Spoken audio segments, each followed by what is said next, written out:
I want to salute you, homie, for building your own thing and doing your own thing, creating your own platform, your own website. I got one life to live out my dreams, and I'm giving this thing all I got. I interview celebrities. I talk sports. I represent the culture. Right now, you're turning up on MrTaliaferro.com, shawty. Yeah! Right? Alfred Teleferro, Mr. Teleferro TV. All right, the season is still very, very, very, very, very much just getting underway. And of course, NBA is my favorite sport, as you all may know. Some of y'all may know, some of y'all may not know. I worked at ESPN, an internship, worked there for a few months. I know my I know my basketball. I know my sports period, but I really know my NBA basketball, all right? Let's talk NBA hoops. Let's talk my most valuable player for the season, all right? I'm going to break this down to you from 5 to 1. These are the 5 guys I believe who will be in the running for MVP this season, and I'm going to break down their reasons why they'll be in the race. All right, at number 5, all right, I got LeBron James from the Cleveland Cavaliers. All right, the first 2 are going to be pretty much based on each other. But number 5, LeBron James. Why LeBron James? Because to be honest with you, he's the most valuable player every year in the NBA. It's just when we break the award down with the voters and everything, they're not going to vote LeBron James every year. But to be quite frank with you, LeBron James, to me personally, has been the most valuable player in the NBA the last 8 to 9 years in a row. All right? What LeBron James brings to the game of basketball cannot be matched. You put him on any team in the NBA right now, they literally go from a pretender to winning their conference. Period. Name one team LeBron James can't go on right now and can't make them into a contender. Any team in the NBA right now, I believe they immediately become a team that should be favorited or close to favorited to win their conference and get to the finals. Period. That is the impact that LeBron James has on the National Basketball Association. Not to mention the guy's guaranteed to give you 25 points, 8 rebounds, 8 assists every night or somewhere in the vicinity. The man's impact on the team from a leadership standpoint, who he's become since he left Miami and came back to Cleveland, actually got it together after the first year in Miami from a leadership standpoint, who he's become can't be his value is just unmeasurable. What the impact he's had on players like J.R. Smith, who, remember when he played with Carmelo Anthony, he didn't believe in playing in defense. J.R. Smith wasn't working on his game like that. Well, LeBron James has molded J.R. Smith into one of the best defenders on the Cleveland Cavalier team. All right, LeBron James can literally look what he's did with James Jones, the Ray Allens of the world, the Shane Battiers of the world, the Mike Millers. Well, these are players that probably would have been retired a long time ago before LeBron played with them. But LeBron James can stretch your career out for a couple years. James Jones right now, currently. LeBron James is stretching his career out. That's his greatness. That's just who LeBron James is. His level of greatness, man. It's just who he is, how he's able to get you open shots. He literally can pass you open. All right, that is something unheard of. LeBron James, what he does on and off the court. And that's why, to me, every year LeBron wants to win this award. It's literally his award to lose. But at number 4, I'm going to kind of switch it up a little bit. I'm going to go LeBron James' teammate, Kyrie Irving. So really, Kyrie Irving being number 4 on this list and him making his case to be MVP is going to be kind of contingent on LeBron James. Right? Why do I say that? Well, I believe LeBron James' minutes going to be down significantly this year. Tyronn Lue, the coach of the Cleveland Cavaliers, has said he's pretty determined, dedicated to getting LeBron James' minutes down by 2 to 3 minutes and kind of chomping that down year by year to keep him fresh for the postseason. At this point in LeBron James' career, it's all about championships. And I do believe LeBron James is going to maybe coach Kyrie Irving to go get him an MVP right now. I think LeBron James wants one more MVP to kind of stick it to everybody. But at the same time, I do believe LeBron James is okay with winning finals MVPs. I think at this point in his career, LeBron James, the 4 MVPs that he has is enough for him in the regular season. I think he's more concerned with about getting 3 to 4, 2 to 3 more finals MVPs. I think that's where he's at with his career right now.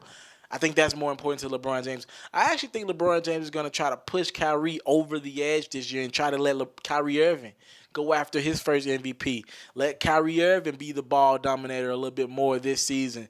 take a couple of those minutes that LeBron James would have picked up. As you can see, LeBron James is coming out earlier and earlier in the first quarter. Now Tyronn Lue's bringing him out at the 8-9 minute mark left in the first, after 8-9 minutes have been played in the first quarter, and letting Kyrie Irving finish those last 2 to 3 minutes off and start the second quarter, then bringing LeBron back midway in the second quarter or something like that. Kind of letting Kyrie Irving lead the team in minutes, get some more plays going for him with that second unit, which will lead to Kyrie Irving getting more buckets, which will lead to Kyrie Irving stat stuffing a little bit more. I think LeBron James knows if they're going to have any chance at beating the Golden State Warriors with Steph, Clay, Kevin Durant, Draymond Green, we know what they got.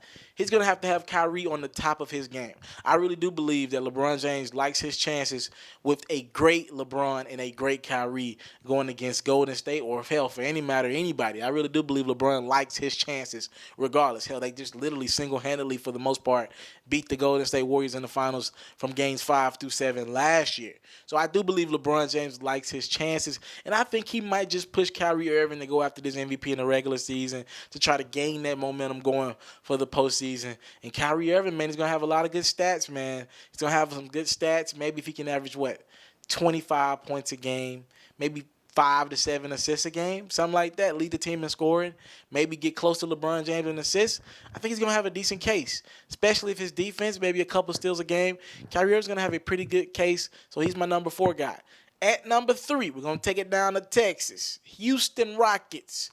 Point guard now, James Harden, is going to have a pretty darn good chance at winning the MVP award. From the standpoint, James Harden is going to put up a lot of buckets, all right? James Harden, even when he was playing the shooting guard last year, was somebody who controlled the basketball for 12 to 18 seconds of a possession. I break it down to people like this.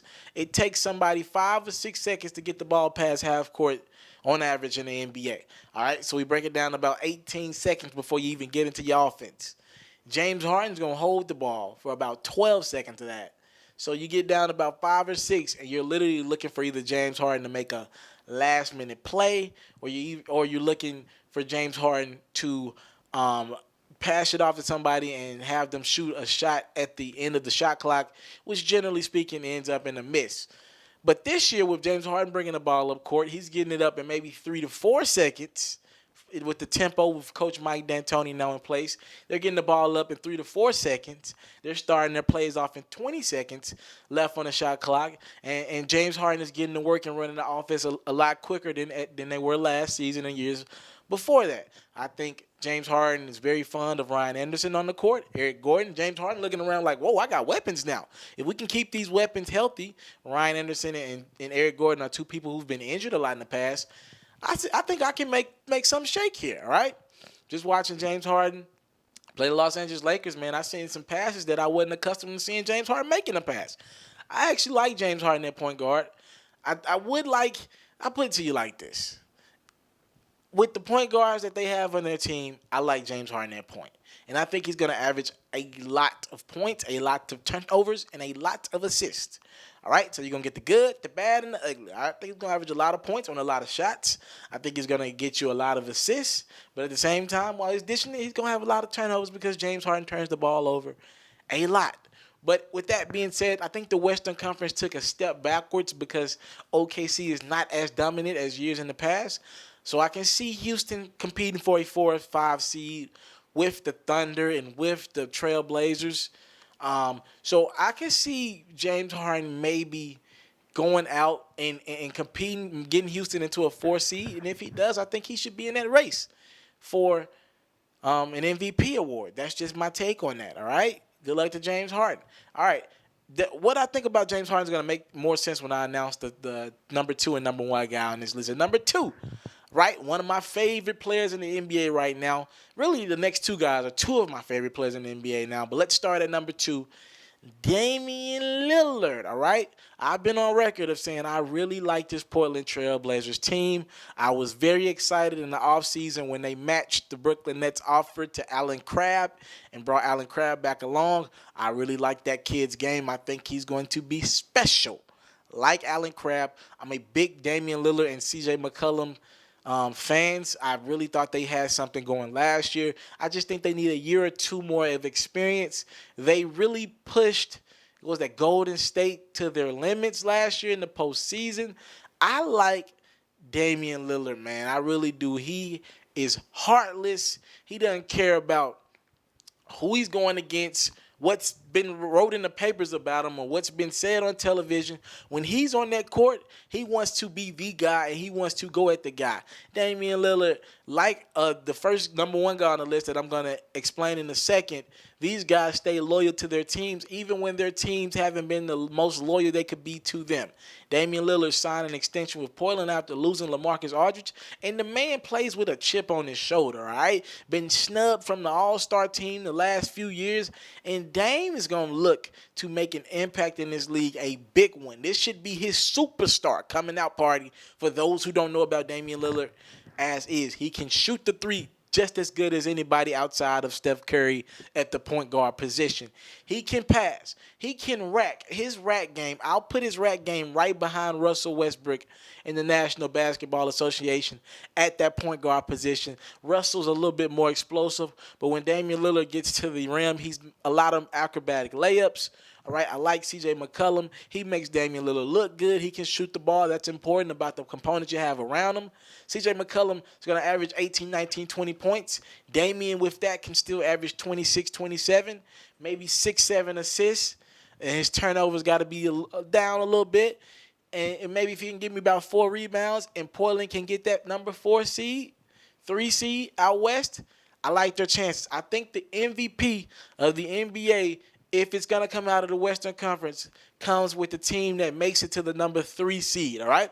That's my opinion. I don't think we're going to – Kawhi could possibly be in the list from San Antonio, but I think the MVP comes out of the 3 or 4 seed.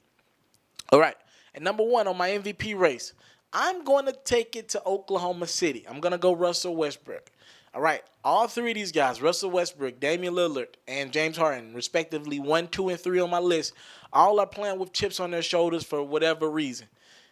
Russell Westbrook, man, is going to play his heart out every night. He's going to be a triple-double waiting to happen every night. He's the best rebounding point guard in the NBA by far. It hasn't been close for quite some time. When I say Russell Westbrook's going to get a lot of assists, this is what I mean, because he's not a willing passer. He's not a Chris Paul looking to pass every play. Even though Chris Paul can score with the best of the point guards, Chris Paul is looking to set up teammates to properly construct the flow of a basketball game. He's looking for the Blake Griffins of the world or the DeAndre Jordans of the world. Well, Russell Westbrook ain't doing that, all right? Russell Westbrook's going to get a lot of assists because he's looking for his shot first. He's looking for his shot second. He's looking for his shot third. And if he can't find a shot, he'll dish it off to a Steven Adams, pick it out to a Roberson or a Victor Oladipo, and let them do what they do. But Russell Westbrook is looking to get his.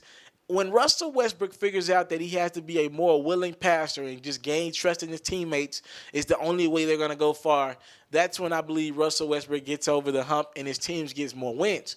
But for the MVP race, I think the way Russell Westbrook plays is going to be perfect. Look for Russell Westbrook to average nearly close to a triple-double. People talk about Draymond Green possibly averaging a triple-double, and I like his chances. People talk about LeBron James possibly averaging a triple-double once in his career. I think we're past that point for LeBron James right now, just too much every night. I really think Russell Westbrook could do it this year. I really think he could. Russell Westbrook has to show not only his teammates that this is a good enough team to build around in the future, he has to show possible free agents that might want to sign in the future. Blake Griffin's name's going to be hot on the market. And at this offseason, Blake's a free agent. He could possibly sign with the Oklahoma City Thunder. He's going to need to see that they have enough there for him to jump ship from the Clippers to OKC. All right? Also, Russell Westbrook's going to want to stick it to Kevin Durant. So a lot of nights you're going to see Russell Westbrook giving it his hardest because he's like, I can't believe this dude left my team to go join a super team after we had the Golden State Warriors up 3-1. All right? I'm going to show you what you're missing. Them nights that Steph ain't making that jumper, I'm attacking the rim, getting mine. Still leading this team. So you know he's going to want to prove it to not only himself, but to Kevin Durant, the league, and all the naysayers and the doubters that it's Kevin Durant who's missing out and not the other way around, all right? I think Russell Westbrook's going to have a tremendous year with points, A lot of explosive plays. I think we're going to see a lot of 45-point nights from Russell Westbrook. 40. I think he'll be the first guy to hit back-to-back 40-point games this year. I could see that happening. Once Russell Westbrook gets going in a flow, if it's 10 or 15 assists a game, if it's triple-doubles a game, if it's 40-point games, he gets in a flow. He can keep it up for a few games at a time. I could see him making a strong case early on for MVP, and at that point, it's kind of pretty much all the other guys trying to catch up to his MVP status. If he can derail a few wins for these OKC Thunder off early, I think that he's going to come out as the front runner in MVP race early. All right, so pretty much between Russell Westbrook, Damian Lillard, and James Harden, I think this MVP race comes down to who gets the number 3 seed. Unless Cleveland wins 70 games, I think it comes down to which one of these guys can get their teams to the number 3 seed. These guys are pretty much, they have weapons around them, but not what they're accustomed to. All 3 of these guys, and kind of in the same situation. So it's kind of pretty much who can get their team to the number 3 seed or the highest seed out west possible, all right? What do you think about my MVP race? Who do you have winning the MVP? Give me a list for me in my comment box below. What you think about my list? Like, dislike, talk to me in my comment box below. I have Russell Westbrook winning my MVP for the 2016-2017 NBA season. I'm out. Hey, first and foremost, I want to thank you for watching this video. I hope you enjoyed this video, and I would love if you watch other videos while you're on my YouTube channel. Now, while you're here, people ask me all the time, how can you support Mr. Telefero? Well, if you want to support me in my future endeavors, the first thing I want you to do is subscribe to my channel. If you subscribe to my channel, you get all my content first. Your subscribe goes a long way. I get to understand my demographics, understand who's supporting me, who got something out this video. So first things first, a subscribe will go a long ways. Next, if you really rock with me, donate $1 to my GoFundMe. I have a GoFundMe link in the description. If you really want to support me, just $1. Showing me $1 and some good wishes will go a long way. If you want to support me and you want to help me with my travels, I got a lot of things coming up, but I got to get them travel fees there. I got to find a way to get there. So that can help me financially if you really want to go there. Also, a word of encouragement. Thank you. Whatever it is, talk to me in my comment box below. Comment on this video, like, subscribe, do whatever you got to do this video. I got to thank you for your time. I don't take it for granted. My name is Mr. Telefero. Now, if you subscribe, help, donate, do whatever, you can see more videos like this, more new exclusive content. I got a lot on the way. Trust me. Thank you. It's MrTelefero.com.